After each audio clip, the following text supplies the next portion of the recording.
이 뻔뻔한 년놈들이 지금 뭘 하고 있는 거야? 박인숙의 손에 쥐어진 김밥 칼이 형광등 불빛에 섬뜩하게 반짝였습니다.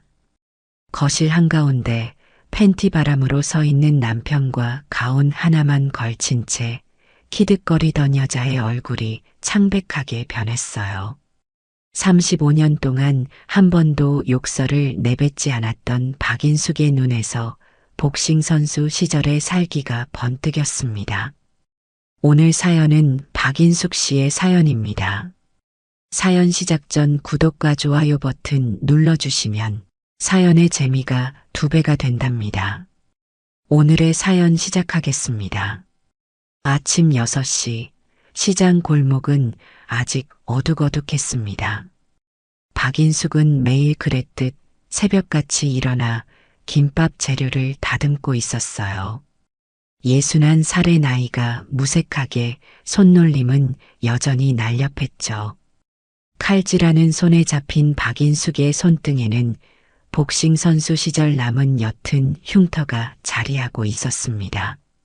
그 흉터는 35년 전 아시아 선수권 대회 결승전을 앞두고 벌인 치열한 스파링의 흔적이었어요. 박인숙의 가게 복싱 할매 김밥은 이 시장에서 20년 넘게 자리를 지켜온 터줏대감이었습니다. 가게 한쪽 벽면에는 옛 복싱 시절 사진들이 빛바랜 액자 속에 걸려 있었어요. 붉은 글러브를 낀 젊은 박인숙의 모습, 금메달을 목에 걸고 태극기를 들고 있는 사진, 그리고 코치와 함께 찍은 훈련 장면까지. 주변 상인들은 모두 박인숙을 복싱 할매라고 불렀습니다. 한때 국가대표 복싱 선수였던 과거가 있어서 붙은 별명이었죠. 아이고, 인숙 씨 또 이렇게 일찍 나왔네. 그 나이에 참 부지런도 하시지. 건너편 생선가게 주인 김춘자가 인사를 건넸습니다. 김춘자는 박인숙과 같은 또래로 20년 넘게 시장에서 함께 장사하며 친구가 된 사이였어요.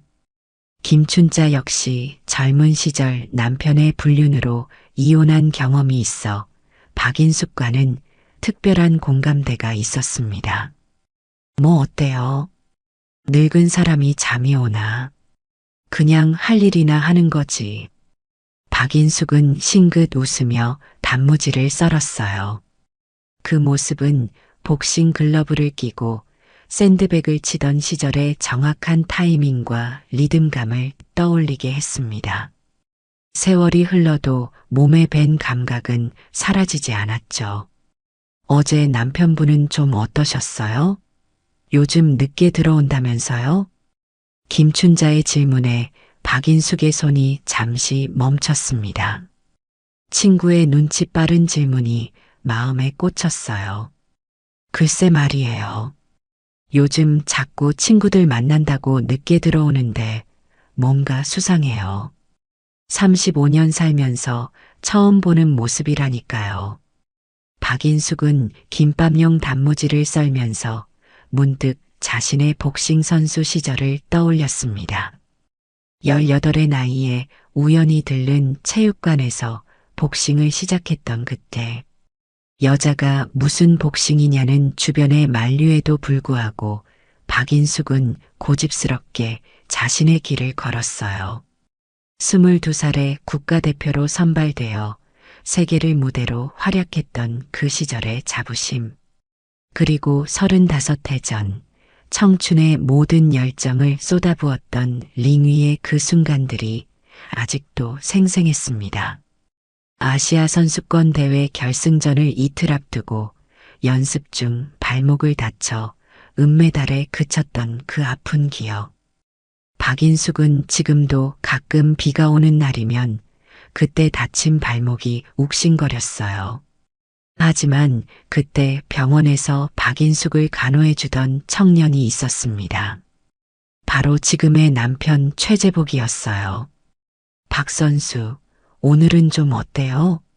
발목 붓기가 좀 가라앉았나요?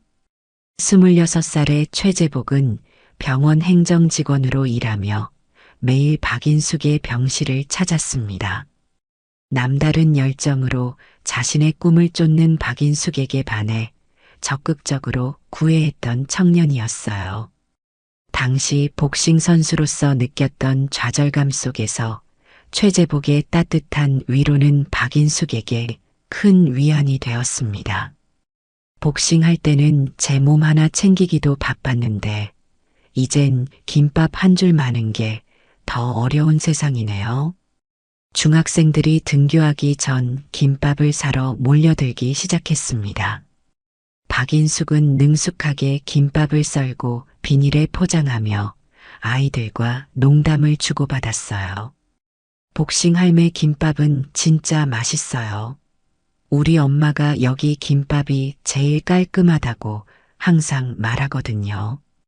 13살 정도로 보이는 여학생이 말했습니다. 박인숙은 웃으며 서비스로 떡볶이 하나를 더 담아주었어요. 그래, 그럼 오늘은 서비스야. 엄마한테 잘 먹었다고 전해. 이렇게 평범한 일상이 35년째 이어져 왔습니다.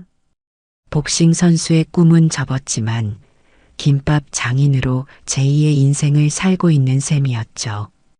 집에서는 자상한 남편 최재복이 기다리고 시장에서는 단골들의 정겨운 인사가 있는 소박한 삶이었습니다. 아이는 없었지만 둘이서 충분히 행복했어요.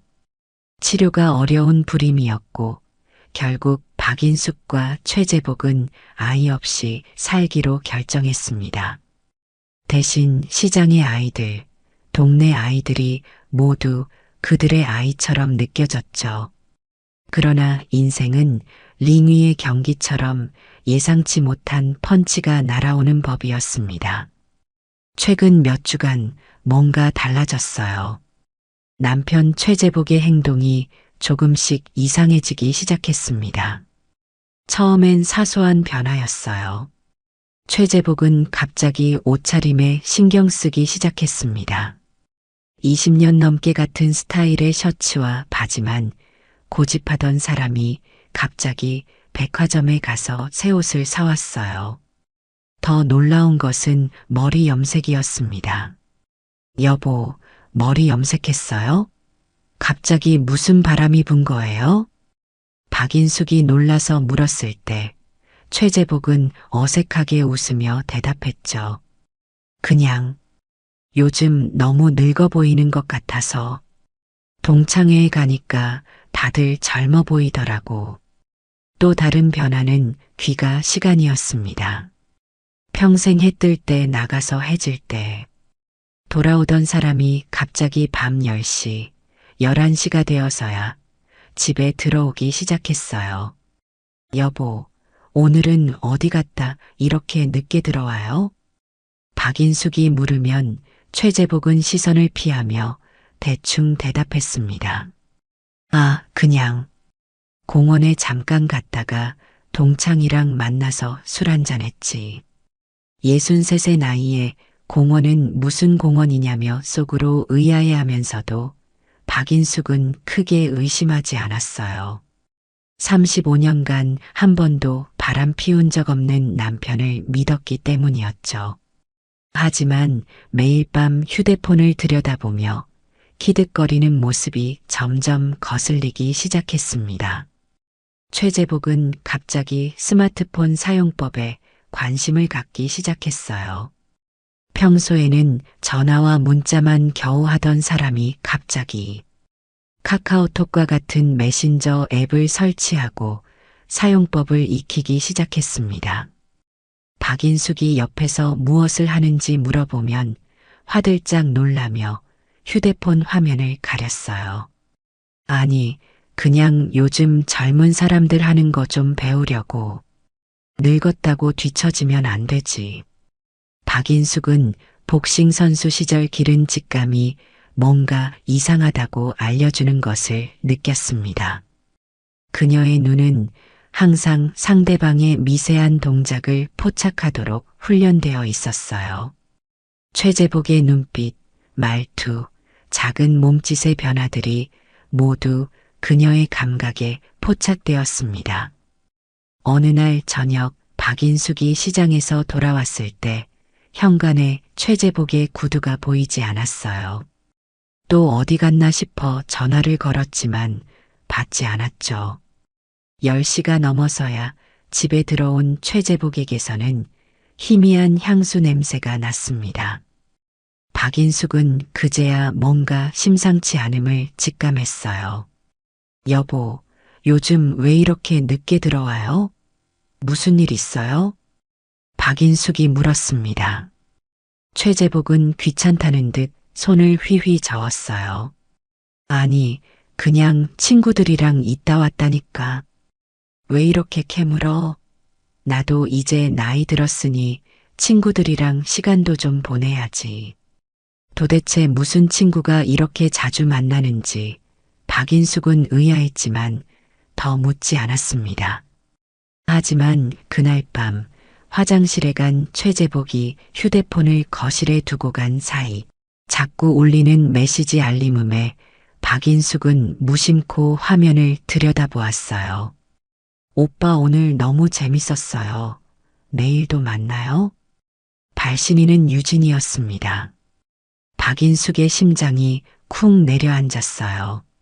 마치 링 위에서 예상치 못한 강펀치를 맞은 것처럼 숨이 턱 막혔습니다. 유진이? 누구지? 최재복에겐 유진이라는 이름의 조카도 친척도 없었어요. 화장실에서 물 내리는 소리가 들리자 박인숙은 후다닥 자리를 피했어요. 가슴이 터질 듯 뛰었지만 아직 섣불리 질문할 순 없었습니다. 증거가 필요했죠. 박인숙은 그날 밤 잠을 이루지 못했어요.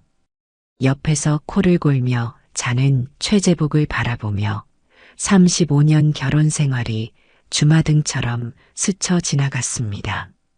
처음 만났을 때의 설렘, 적은 월급으로도 행복했던 신혼 시절, 복싱을 그만두고 방황할 때 곁을 지켜준 최재복의 모습까지 어떻게 이런 배신을 할 수 있을지 도무지 이해가 되지 않았어요. 다음 날부터 박인숙은 남편의 행동을 주시하기 시작했습니다. 평소보다 일찍 시장 가게 문을 닫고 집으로 돌아와 최재복의 동선을 은밀하게 확인했어요. 옷장을 열어보니 평소 입지 않던 새 셔츠들이 걸려 있었고 화장대 위에는 비싸 보이는 남성용 향수가 놓여 있었습니다. 이 모든 변화들이 최근 몇 주 사이에 생긴 것들이었어요. 박인숙은 자신의 삶이 무너져 내리는 듯한 느낌을 받았습니다. 하지만 복싱 선수 시절 배운 가장 중요한 교훈이 있었어요.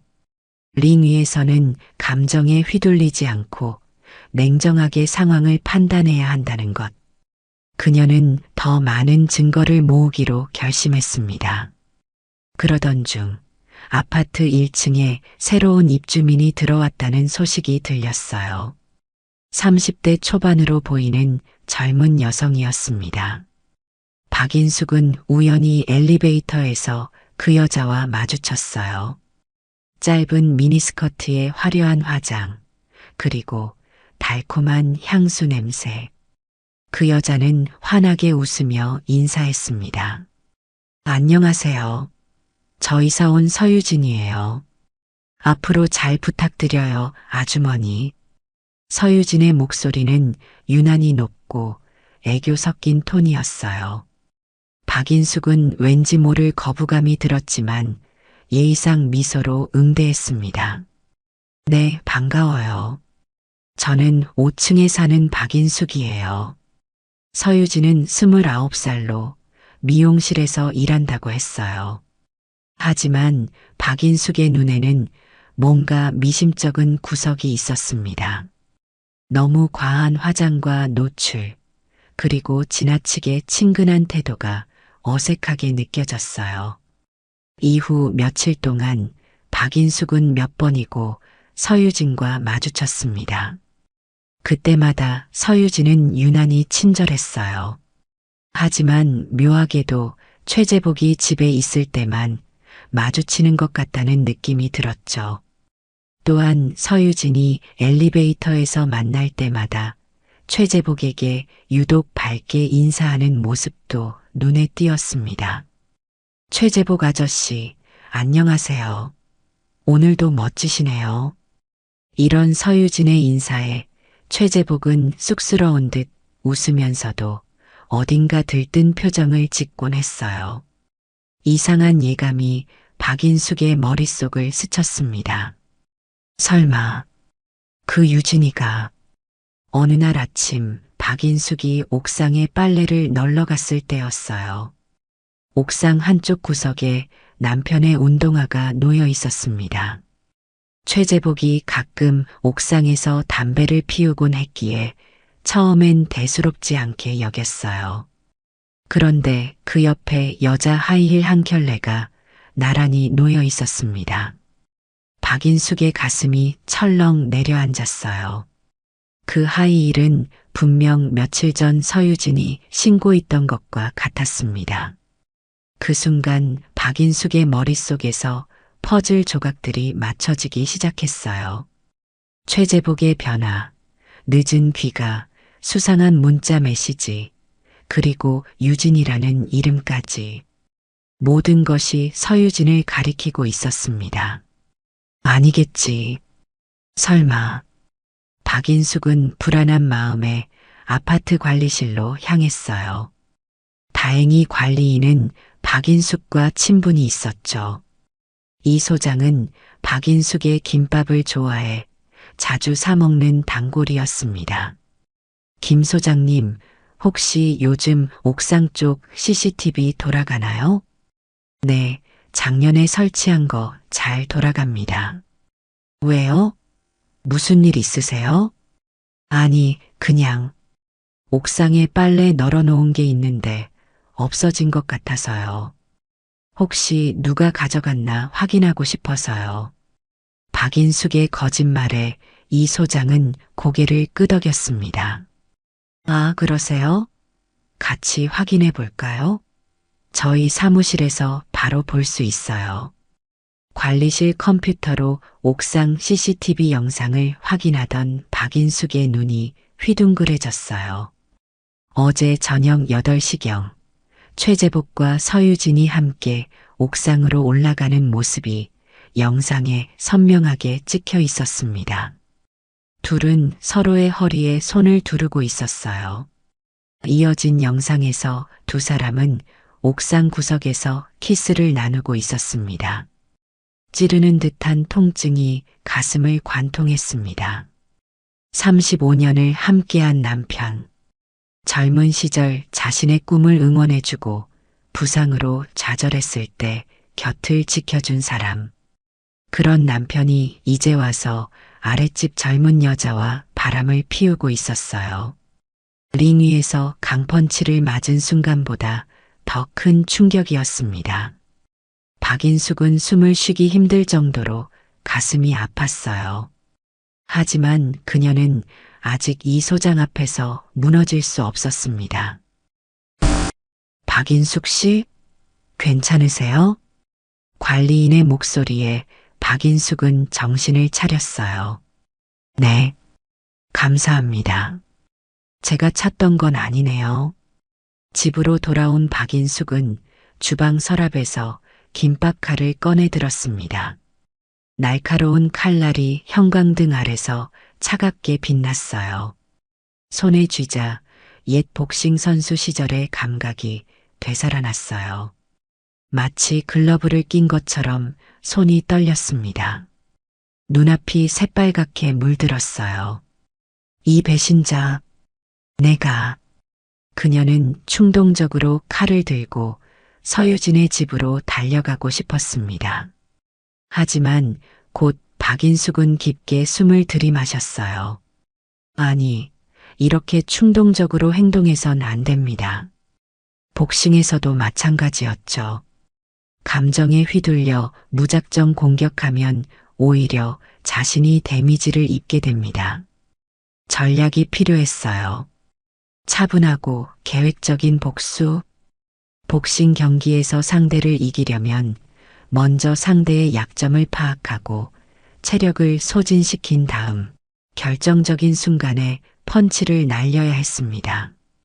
이번에도 같은 전략이 필요했어요. 그래. 이왕 복수할 거 제대로 해야지. 박인숙은 칼을 내려놓고 생각에 잠겼습니다. 그리고 마침내 씩 웃었어요. 완벽한 계획이 떠올랐습니다. 다음 날 아침, 박인숙은 평소처럼 시장에 나갔습니다. 하지만 오늘은 특별한 목적이 있었어요. 김춘자에게 상황을 모두 털어놓은 것이죠. 뭐, 당신 남편이 아랫집 여자랑 바람을 피워? 세상에 어떤 남자가 그런 아내를 두고 바람을 피워? 당신같이 훌륭한 여자를 두고? 김춘자는 충격받은 표정이었습니다. 박인숙은 침착하게 자신의 계획을 설명했어요. 춘자 씨, 나 좀 도와줘요. 내가 오래전에 남편 옷에 달 형광물질이 필요한데 혹시 어디서 구할 수 있을까요? 형광물질? 아, 우리 손자 과학 키트에 그런 게 있었어. 자외선 램프 비추면 빛나는 거. 내가 가져다 줄게. 고마워요. 그리고 하나 더, 이 일은 우리 시장 사람들한테만 비밀로 알려줘요. 내가 증거 잡으면 다 같이 그 여자 혼내줄 거니까. 이렇게 시장 상인들과의 연대가 시작되었습니다. 오래전 박인숙의 복싱 경기를 응원했던 이들이 이제는 그녀의 인생 경기를 응원하게 된 것이죠. 일을 마친 후 박인숙은 과학 키트를 파는 문방구에 들러 형광물질을 추가로 구입했습니다. 그리고 전자상가에 가서 작은 자외선 램프도 샀어요. 모든 준비를 마친 그녀는 집으로 돌아왔습니다. 집에 도착한 박인숙은 최재복의 속옷 서랍을 열었어요. 그리고 조심스럽게 팬티와 양말 안쪽에 형광물질을 발랐습니다. 이 물질은 눈에 보이지 않지만 특수 조명 아래에서는 형광색으로 빛나는 특성이 있었어요. 이걸 입고 그 여자한테 가봐. 증거가 딱 남을 거니까. 다음으로 박인숙은 휴대폰을 확인했습니다. 최재복의 휴대폰은 암호가 걸려 있었지만 박인숙은 남편의 습관을 알고 있었어요. 최재복은 항상 자신의 생일을 비밀번호로 사용했습니다. 예상대로 열렸어요. 메시지함에는 서유진과의 대화가 가득했습니다. 박인숙의 심장이 무너져 내렸어요. 대화 내용은 그녀가 생각했던 것보다 더 깊은 관계를 암시하고 있었습니다. 오빠, 퇴직금 얘기 생각해 봤어요? 우리 둘이 새 출발하면 좋을 것 같아요. 내가 어떻게든 돈 빼내볼게. 인숙이가 퇴직금 있는 줄도 몰라. 박인숙은 화가 치밀었습니다. 돈까지 노리고 있었다니. 그녀는 최재복이 공공근로에서 받은 퇴직금이 있다는 사실조차 몰랐어요. 그동안 얼마나 많은 비밀을 감춰왔던 걸까요? 이틀이 지나고 정확히 예상했던 대로 최재복은 저녁 식사 후 친구 만나러 간다며 나갔습니다. 박인숙은 30분 정도 시간을 두고 서유진의 집 앞으로 향했어요. 가는 길에 시장 상인들에게 문자를 보냈습니다. 오늘 작전 시작합니다. 모두 핸드폰 켜놓고 기다려주세요. 박인숙은 아파트 복도에서 기다리다 마침내 움직임이 감지되었습니다. 서유진의 현관문이 열리는 소리, 그리고 최재복의 목소리가 들렸어요. 내일 아침에 나가야 해서. 오늘은 잠깐만. 어우, 오빠 왜 그래? 이제 막 재밌어지려고 하는데. 박인숙은 주먹을 꽉 쥐었습니다. 서유진의 목소리가 역겹게 느껴졌어요. 그때 복도에 최재복의 바지가 널브러져 있는 것이 보였습니다. 서유진의 현관문은 반쯤 열려 있었어요. 마침 복도에는 아무도 없었습니다. 박인숙의 눈이 번쩍였죠. 이때다 싶어 박인숙은 서유진의 집으로 살금살금 들어갔습니다. 박인숙은 복싱 선수 시절 단련된 발놀림으로 소리 없이 움직였어요. 거실에서 들려오는 키득거리는 웃음소리를 따라 걸음을 옮겼습니다. 그리고 마침내 충격적인 장면과 마주했어요. 서유진의 거실 한가운데 팬티 바람으로 서 있는 최재복과 가운만 걸친 서유진이 술을 마시고 있었습니다.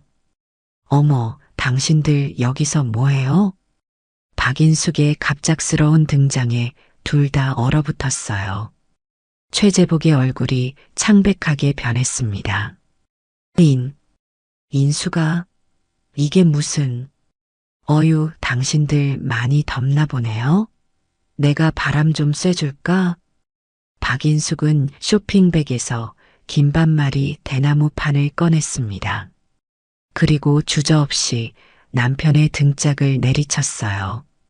아! 최재복이 비명을 질렀습니다. 박인숙은 다시 한번 내리쳤어요. 35년 동안 당신에게 바친 내 청춘. 이렇게 갚아? 서유진이 비명을 지르며 도망가려 했지만 박인숙은 복싱 선수 시절 단련된 민첩함으로 그녀의 팔을 잡아챘습니다. 어디 가려고? 우리 이제 막 인사 나눴잖아요. 유진 씨. 박인숙은 미리 준비해온 테이프로 서유진의 치맛단을 말아올려 침대 프레임에 고정시켰어요. 이게 무슨 짓이에요? 당장 풀어주세요. 서유진이 발버둥쳤지만 소용없었습니다. 박인숙은 핸드폰을 꺼내 둘의 모습을 찍기 시작했어요. 좀 웃어봐요. 이 사진 동네 사람들한테 다 보여줄 거니까. 최재복이 무릎을 꿇었습니다. 인수가 제발 한 번만 봐줘. 내가 미쳤었어. 정신이 나갔었나 봐. 제발. 당신 이 바람둥이 영감탱이 몇 번이나 바람 피웠어요? 진짜 처음이야. 유진이가 자꾸 유혹해서. 서유진이 버럭 소리쳤어요. 뭐라고요? 오빠가 먼저 접근한 거잖아요. 제가 매일 퇴직금 얘기 듣고 지겨워 죽는 줄 알아요? 박인숙의 눈이 휘둥그레졌습니다. 퇴직금? 무슨 퇴직금? 최재복은 더욱 창백해졌어요. 서유진은 비웃듯 말했습니다. 아주머니도 모르셨구나? 오빠가 퇴직금 5천만 원이 있대요. 나한테 다 줄 거라고 했는데. 그 순간 박인숙은 또 한 번 배신감을 느꼈어요. 최재복이 퇴직금이 있다는 사실도 몰랐습니다. 그동안 얼마나 많은 비밀을 감추고 있었던 걸까요? 최재복, 당신 정말 개만도 못한 인간이네요. 박인숙의 목소리는 차가웠습니다. 그녀는 핸드폰으로 무언가를 더했어요. 뭐 하는 거야? 방금 당신들 모습, 우리 시장 상인들 단체 채팅방에 올렸어요.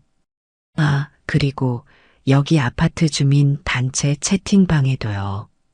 뭐라고? 최재복과 서유진의 얼굴이 동시에 하얗게 변했습니다. 박인숙은 계속해서 사진을 찍었어요. 요즘은 CCTV보다 김밥칼이 더 무서운 세상이라니까. 아직 안 끝났어요. 당신들이 한 짓 똑같이 갚아줄 거니까. 박인숙은 준비해온 형광등을 켰습니다. 그러자 최재복의 팬티에서 형광색 물질이 선명하게 빛났어요. 어머, 재복 씨 팬티가 막 빛나네. 이거 서유진 씨 방 이곳저곳에 다 묻었겠는데? 박인숙은 서유진의 침대, 소파, 주방 테이블을 형광등으로 비춰보았습니다. 예상대로 곳곳에 형광물질 자국이 선명했어요. 역겹네요. 정말. 그때 복도에서 발소리가 들렸습니다. 누군가 초인종을 눌렀어요. 안에 계세요? 경비원입니다. 주민 신고가 들어와서요. 서유진이 소스라치게 놀랐습니다. 안 돼. 누가 경비 불렀어요? 아, 내가 했어요. 아까 단체 채팅방에 사진 올리면서 경비실에도 전화했거든. 뭐라고요? 이러시면 안 돼요. 내 인생 망가져요. 서유진이 울음을 터뜨렸습니다. 최재복은 아직도 벌벌 떨고 있었어요. 망가지면 어때요? 사기꾼 주제에. 사기꾼이라니요? 무슨 말도 안 되는. 서울 강남에서 보험 사기로 전과 있죠? 김 형사한테 다 알아봤어요. 서유진의 얼굴이 하얗게 변했습니다. 박인숙은 문을 열어 경비원을 들였어요. 이쪽이에요. 불륜 현장. 증거 사진도 다 찍어놨으니 경찰에 제출할게요. 경비원은 당황한 듯 했지만 상황 파악을 하고는 고개를 끄덕였습니다. 경찰 부르셨다고요? 벌써 오고 있을 거예요. 그리고 실제로 10분 후 경찰이 도착했습니다. 박인숙은 차분하게 상황을 설명했어요. 이 여자가 제 남편을 유혹해서 퇴직금을 뜯어내려고 했습니다. 과거에도 비슷한 수법으로 사기 행각을 벌인 전과가 있다고 들었어요. 경찰은 서유진의 신원을 조회하기 시작했습니다. 박인숙의 말은 사실이었어요. 서유진은 2년 전 강남에서 사업가를 유혹해 보험 사기를 친 전과가 있었습니다. 그녀는 남성들에게 접근해 친밀한 관계를 맺은 후 그들의 이름으로 고액보험에 가입하게 한 뒤 사고를 가장해 보험금을 타내는 수법으로 여러 명의 피해자를 양산했어요. 서유진 씨, 지금부터 하는 말은 진술로 기록될 수 있습니다. 변호사를 선임할 권리가 있습니다. 경찰이 서유진에게 말했습니다. 서유진은 이제 완전히 패닉 상태였어요. 최재복도 마찬가지였죠. 네. 내가 무슨 잘못을 했다고 이래. 나 아무것도 몰라. 최재복이 소리쳤습니다. 그러자 박인숙이 핸드폰을 들이밀었어요. 여기 문자 내역 다 있어요. 당신이 퇴직금을 서유진에게 주겠다고 약속한 것까지. 통장 내역도 확인해 보세요. 벌써 200만 원이나 이체했더군요. 최재복은 할 말을 잃었습니다. 경찰은 두 사람을 데리고 경찰서로 향했어요. 박인숙은 그들이 떠나는 것을 지켜보며 깊은 한숨을 내쉬었습니다. 인숙 씨 괜찮아요? 경비실 일을 마치고 돌아온 이 소장이 걱정스레 물었습니다. 네, 이제 좀 괜찮네요. 그동안 참느라 힘들었어요. 정말 대단하십니다. 보통 여자분들은 현장 발견하면 그냥 울고불고 난리 났을 텐데 이렇게 침착하게 대처하시다니. 제가 원래 복싱 선수였거든요. 맞으면 맞받아치는 게 제 스타일이죠. 박인숙은 쓸쓸하게 웃었습니다. 복싱 선수 시절의 자세가 다시 몸에 배어나왔어요. 어깨를 펴고 턱을 살짝 들어올린 당당한 자세. 그녀는 이 상황에서도 무너지지 않을 것이었습니다. 다음 날 아침 시장은 이미 박인숙의 이야기로 떠들썩했어요. 누구나 그녀에게 응원의 말을 건넸습니다. 인숙 씨, 어제 정말 멋졌어요. 남편 바람 피우다 잡아서 그렇게 망신 준 여자 처음 봤어. 김춘자가 엄지손가락을 들어 보였습니다. 시장 곳곳에서 박인숙을 향한 응원과 존경의 시선이 쏟아졌어요. 아니, 내가 뭐 대단한 일 했나요? 그냥 당연히 해야 할 일 했을 뿐이죠. 박인숙은 겸손하게 말했지만 속으로는 통쾌함을 느꼈습니다. 오랜 시간 링 위에서 싸우며 단련된 그녀의 근성이 이번에도 빛을 발한 거였어요. 근데 인숙 씨, 이제 어떻게 할 거예요? 남편하고는 오경숙이 조심스레 물었습니다. 박인숙은 잠시 생각에 잠겼어요. 글쎄요. 아직은 모르겠어요. 일단 당분간은 혼자 있고 싶네요. 그로부터 일주일 후 서유진은 사기 혐의로 구속되었습니다. 박인숙이 경찰에 익명으로 제보한 정보가 결정적인 단서가 되었죠. 서유진의 집에서는 다른 남성들의 개인정보와 금융정보가 담긴 노트북이 발견되었어요. 그녀는 여러 지역을 돌아다니며 비슷한 수법으로 남성들을 유혹하고 재산을 노려왔던 것이었습니다. 최재복은 재산 분할 없이 집에서 쫓겨났어요. 박인숙은 변호사를 통해 법적 절차를 밟았고 법원은 최재복의 부정행위를 인정해 박인숙에게 유리한 판결을 내렸습니다. 35년 결혼 생활이 그렇게 끝났어요. 최재복은 고시원으로 들어갔습니다. 공공근로 자리도 잃었고 동네에서 체면도 잃었어요. 한때 행복한 가정을 이루었던 남자는 이제 모든 것을 잃고 비참한 신세가 되었습니다. 이제 어떻게 살 거예요? 김춘자가 물었습니다. 박인숙은 미소 지었어요. 이제 시작이죠. 내 인생 3회전도 안 끝났는데. 박인숙은 자신의 텃밭을 정리하며 김밥 재료를 다듬고 있었습니다. 역시 김밥은 김과 밥이 만나야지. 쓰잘데기 없는 인간이 끼어들면 탈이 나요. 그녀의 얼굴에는 오랜만에 편안한 미소가 번졌습니다. 지금의 박인숙은 그 어느 때보다 강해 보였어요. 마치 링 위에서 챔피언 벨트를 들어올린 그 순간처럼 당당했습니다. 박인숙의 이야기는 동네에 떠돌았고 비슷한 경험을 한 여성들이 그녀를 찾아오기 시작했어요. 시장 반대편에서 떡볶이 장사를 하는 오경숙도 그중 하나였습니다. 박인숙 씨, 저 상담 좀 해도 될까요? 오경숙이 가게 문을 닫은 후 박인숙을 찾아왔어요. 무슨 일이세요?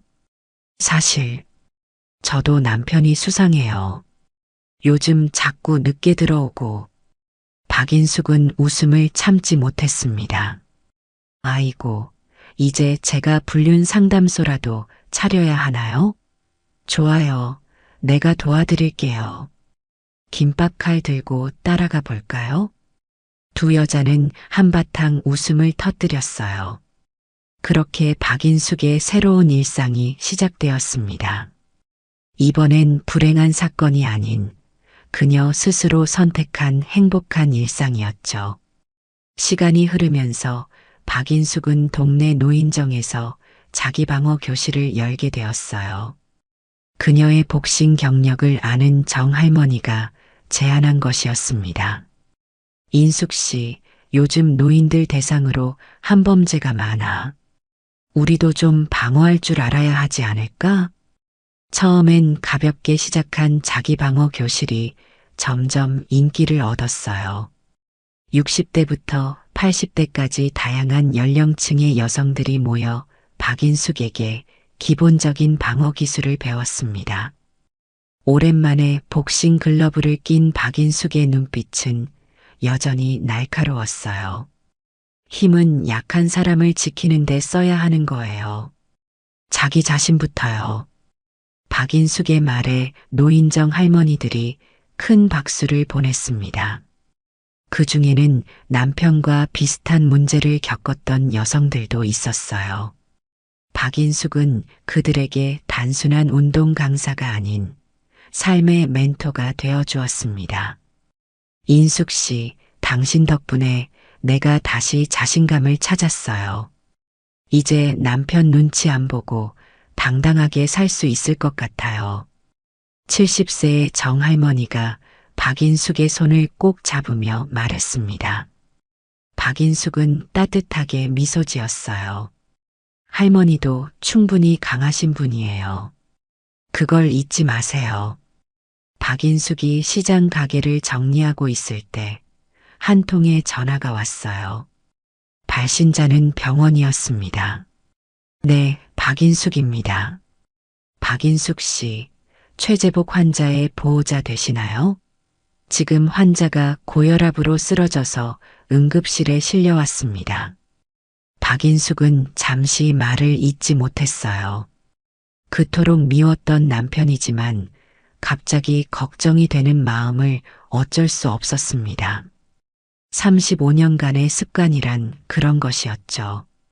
지금 바로 가겠습니다. 병원에 도착한 박인숙은 최재복이 누워있는 병실로 향했어요.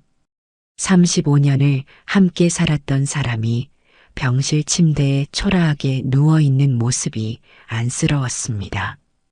최재복은 한 달 만에 확연히 야위어 있었어요. 그가 박인숙을 보자 눈물을 흘렸습니다. 와줘서 고마워. 환자는 말하지 말고 누워 있어요. 박인숙의 말투는 여전히 차가웠지만 그녀는 최재복의 이불을 정리해 주었습니다. 간호사가 들어와 상태를 체크하고 나간 후 최재복이 조심스레 입을 열었어요. 인숙아, 정말 미안해. 내가 미쳤었어.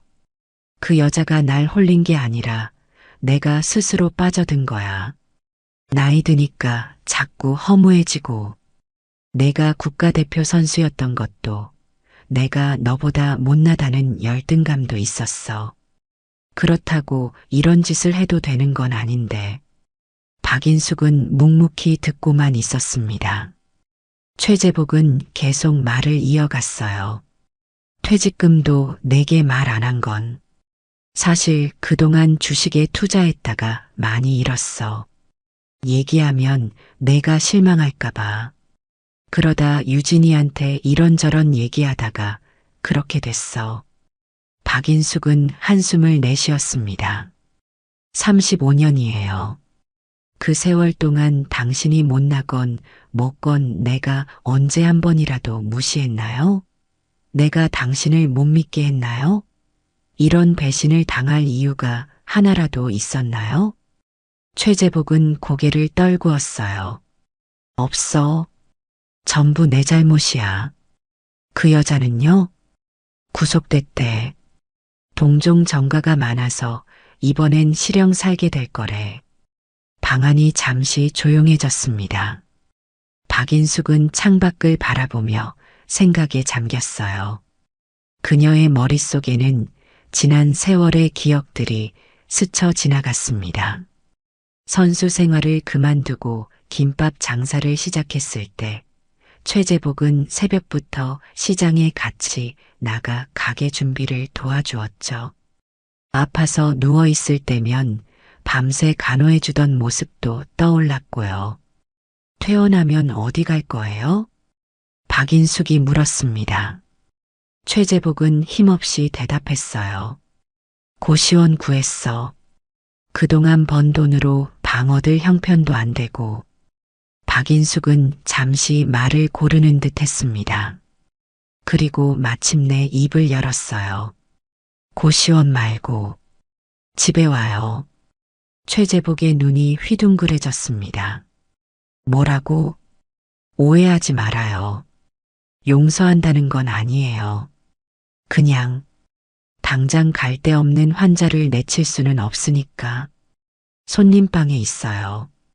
그리고 시장 일 도와주고. 최재복의 눈에 눈물이 고였어요. 그래도 되는 거야? 다시는 그런 짓 하면 진짜 죽을 줄 알아요. 내가 몇 단인지 알잖아요? 박인숙의 말에 최재복은 고개를 끄덕였습니다. 그는 35년 전 박인숙이 국내 복싱 대회에서 상대를 넉다운 시키던 모습을 생생히 기억하고 있었어요. 절대 안 그래. 내 남은 인생 너한테 갚으면서 살게. 박인숙은 아무 말도 하지 않았지만 마음속으로는 작은 희망이 피어올랐습니다. 용서는 아직 이르지만 새로운 시작은 가능할지도 모른다는 생각이 들었어요. 3달 후 박인숙의 김밥 가게는 더욱 활기를 띠었습니다. 최재복이 시장 일을 돕기 시작하면서 가게가 더 바빠졌어요. 그는 박인숙이 김밥을 마는 동안 옆에서 튀김을 하고 배달도 나갔습니다. 동네 사람들은 처음엔 두 사람을 의아하게 바라봤지만 이내 그들의 새로운 관계를 받아들였어요. 매일 아침 최재복은 박인숙보다 일찍 일어나 가게 준비를 했습니다. 박인숙이 시장에 도착하면 이미 모든 재료가 정리되어 있었죠. 그리고 매일 저녁 두 사람은 함께 텃밭을 가꾸며 조용한 시간을 보냈어요. 여보, 내일은 내가 된장찌개 끓여줄게요. 오늘 시장에서 좋은 두부 사왔어. 최재복이 말했습니다. 박인숙은 고개를 끄덕였어요. 그래요. 맛있게 해주세요. 두 사람 사이에 예전과 같은 깊은 사랑이 돌아왔다고 말하긴 어려웠습니다. 하지만 서로에 대한 새로운 이해와 존중이 생겨났어요. 그리고 무엇보다 박인숙은 자신의 강인함을 다시 한번 확인했습니다. 링 위에서 맞서 싸우던 그 시절의 투지가 여전히 자신 안에 살아있다는 거요. 어느 날 저녁 박인숙이 텃밭에서 상추를 따고 있을 때 최재복이 다가와 말했습니다. 인숙아, 그때 내가 정말 미안해. 내가 얼마나 소중한 사람인지 깨달았어. 박인숙은 잠시 손을 멈추고 최재복을 바라봤어요. 나도 당신 없는 시간이 생각보다 외롭더라고요. 그 말을 끝으로 두 사람은 다시 조용히 텃밭 일을 이어갔습니다. 말로는 다 표현할 수 없는 감정들이 그들 사이에 흐르고 있었어요. 상처는 여전히 아물지 않았지만 함께 그 상처를 보듬고 치유해 나가는 과정이 시작된 것이죠. 시장 사람들은 이제 박인숙을 복싱 할매가 아닌 복싱 선생님으로 부르기 시작했습니다. 그녀가 동네 노인정에서 자기 방어 운동을 가르치기 시작했기 때문이었어요. 오랜만에 복싱 글러브를 낀 박인숙의 눈빛은 여전히 날카로웠습니다. 자기 방어 교실은 매주 월요일과 목요일에 열렸어요. 처음에는 5~6명으로 시작했지만 이제는 20명 가까이 모였습니다. 주로 60대 이상의 여성들이었지만 가끔 젊은 여성들도 찾아왔어요. 선생님, 덕분에 저번에 버스에서 불량하게 구는 젊은이한테 당당하게 맞서서 자리를 요구했어요. 80세의 김할머니가 자랑스럽게 말했습니다. 박인숙은 미소를 지었어요. 잘하셨어요. 그게 바로 제가 가르치고 싶은 거예요. 나이 들었다고 여자라고 약한 게 아니라는 걸요. 박인숙의 자기방어 교실은 단순한 운동 모임을 넘어 여성들의 자존감을 높이는 공간이 되었습니다. 그녀는 복싱 기술뿐만 아니라 인생의 지혜도 나눴어요. 링 위에서 가장 중요한 건 상대의 약점을 찾는 거예요. 인생도 마찬가지죠. 우리의 약점을 공격하는 상황이 오면 그걸 피하고 우리의 강점으로 맞서야 해요. 교실이 끝난 후 박인숙은 종종 노인정에 남아 할머니들과 차를 마시며 이야기를 나눴습니다. 그 시간은 그녀에게도 큰 위로가 되었어요. 인수가 너 남편하고는 어떻게 됐어? 화해했다면서? 정할머니가 물었습니다. 박인숙은 잠시 생각에 잠겼어요. 화해라. 글쎄요. 아직은 용서했다고 말하기 어려워요. 하지만 함께 살고는 있어요. 그 사람도 나름대로 반성하고 노력하고 있으니까요. 그래. 우리 나이에 새로 시작하는 건 쉽지 않지. 하지만 너무 오래 미워하는 것도 내 마음에 독이 돼. 적당히 용서하고 남은 인생 편하게 살아. 박인숙은 정할머니의 조언을 마음에 새겼습니다. 미움과 분노가 오래 지속되면 결국 자신을 망치는 법이었어요. 집으로 돌아가는 길, 박인숙은 문득 하늘을 올려다봤어요. 맑고 푸른 하늘이 그녀를 반겼습니다. 가슴속에 있던 분노와 상처가 조금씩 가라앉는 느낌이었어요. 인생이라는 링 위에서 그녀는 또 한 번의 승리를 거두었습니다. 그리고 이번 승리는 누군가를 쓰러뜨린 것이 아니라 자신의 내면과 싸워 이긴 것이었죠. 집에 도착하자 최재복이 저녁을 차려놓고 기다리고 있었습니다. 그는 요즘 요리에 관심을 갖기 시작했어요. 유튜브를 보며 배운 요리법으로 박인숙을 놀라게 하려는 듯 했습니다. 오늘은 김치찌개예요. 우리 집 스타일로 끓여봤는데 어떨지 모르겠네. 박인숙은 조용히 식탁에 앉았습니다. 최재복이 조심스레 국을 떠서 그녀 앞에 놓았어요. 첫 맛을 본 박인숙의 눈이 커졌습니다.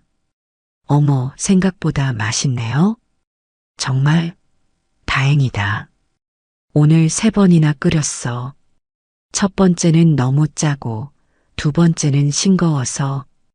박인숙은 최재복의 열정적인 모습에 웃음이 나왔어요. 남편은 변하고 있었습니다. 과거에 게으르고 무심했던 모습은 온데간데였고 지금은 매사에 열심인 모습이었어요. 내일 오후에 형사한테서 연락 왔어요. 서유진 재판 증인으로 출석해달래요. 최재복이 조심스레 말했습니다. 박인숙은 고개를 끄덕였어요. 그래요. 당연히 가야죠. 그 여자 또 다른 사람 피해 주기 전에 확실히 처벌받아야 해요. 난 증인으로 서기 너무 부끄러워. 내가 얼마나 바보 같았는지 법정에서 다 밝혀지는 거잖아. 그래도 가야죠. 책임을 져야 해요. 당신도 피해자지만 한편으론 가해자이기도 했으니까요. 최재복은 고개를 끄덕였습니다.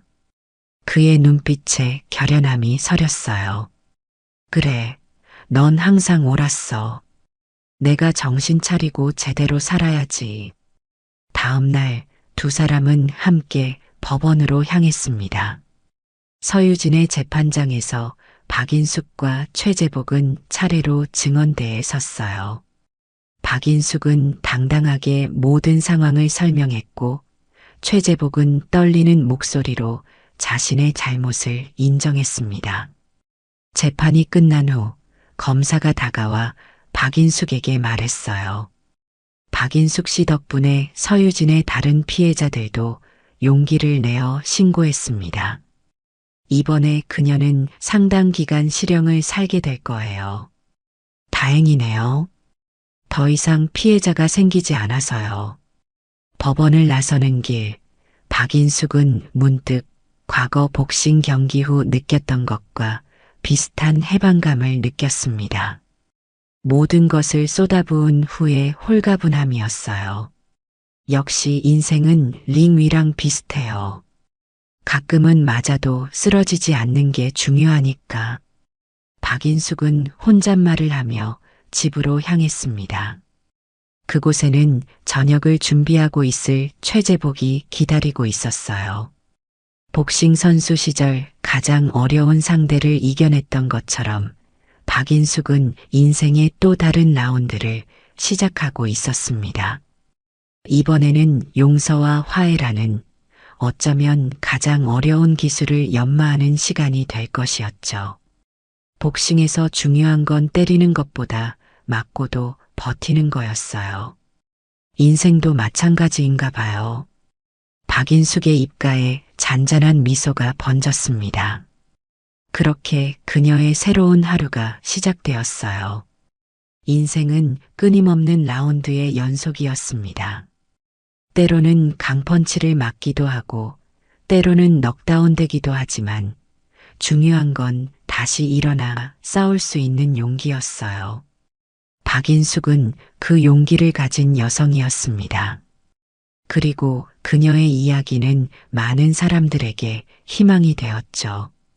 사람들이 절 보고 복싱 할매라고 불렀을 때 처음엔 좀 기분 나빴어요.